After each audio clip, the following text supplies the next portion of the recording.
Hello, is this thing on? I'm just doing what millions of other people around the world are doing, trying to create a video to upload to YouTube. Now, YouTube is the biggest website of its kind in the world. It receives over 2 billion views per day.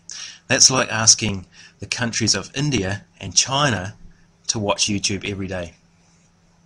And every minute of every day, 24 hours worth of video is uploaded to the site. So you can already begin to see that YouTube is potentially a great source of educational material. So let's explore this in a little bit more detail. Okay, so I'm trying to imagine whether I could use this technology, YouTube video education, in my own practice. And I was having difficulty determining whether it's more appropriate for theory or more appropriate for practical use. And I came to the realization that it didn't really matter. They both can utilize this technology to aid education and to aid learning and development of knowledge. The practical side is a little bit easier to see because I could relate it to the rugby. If you went to the rugby match, you're always going to be sitting in a place where there's some part of the match is obscured. You don't have the best seat in the house. If you contrast this with watching a rugby match on TV, you are in the best seat of the house. You can cover it from different angles. And I apply that to the practical demonstration. You know, you can create this video that for the students shows them exactly what you want them to see and the right way every time, and they can repeat this online whenever they want. So when they're at home, they can have a look at this video, things like that. On the theory side, again, I was trying to determine what the worth was and how does this differ from a blog. So a blog is just a written story, and I initially thought that a video log or a vlog would be in a similar vein. But the deeper you look, the more you realise that seeing a person talk the words, or speak the words, provides you with a social connection. So you can make these connections with what they're saying, and you can see the emphasis that they place on the words that they're speaking. You're not going to get that in the blog, particularly if it's if it's a well-written blog. You might get an inkling about how they feel about this and perhaps their their biases and things like that.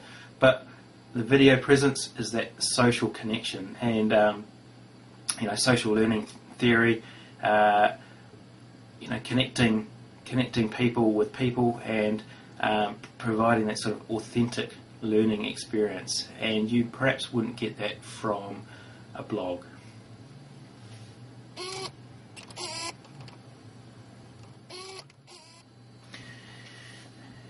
So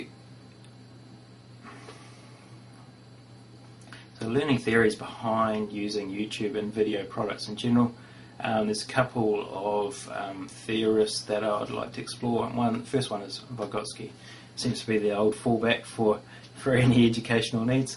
Vygotsky was quite good in the fact that he obviously preceded the use of video, but he talked about the zone of proximal development, and this is the difference between what is known and what is unknown. So the student coming into the classroom initially, they have a certain level of knowledge, and there's a gap. There's a gap between what they know and what they don't know.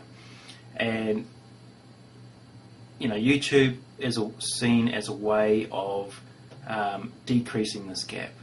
The fact that your student could view a video of, say, changing a car tyre before they even get to your lesson on changing a car tyre is a benefit for both the student and for the teacher.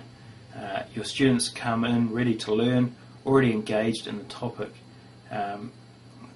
So that is one advantage. So that's the zone of proximal development. The other thing that Vygotsky talked about in a minor capacity was the more knowledgeable other. So generally the more knowledgeable other is a teacher, but with YouTube and the like products, you can not just be the teacher, you can also be the peer. So the peer can be the more knowledgeable other, person that knows a little bit more, produces a video for their peers. So you can utilise it in that respect. Now Mayer is a more recent theorist, and he has talked about multimedia and the use of multimedia throughout the last few decades. And he started with radio, TV, computers. And he was talking about the fact that these devices generally failed when used for educational purposes because it was all about the technology. So technology focused rather than learner focused or learner centered. So he was cautionary in the fact that this technology cannot be all about the technology. It has to be used appropriately. So I guess that's a message for us, how we use these devices, is that it should not be about just using the technology. First and foremost, it's about creating that environment, that learner-centered environment that creates engagement in the content. So, thanks.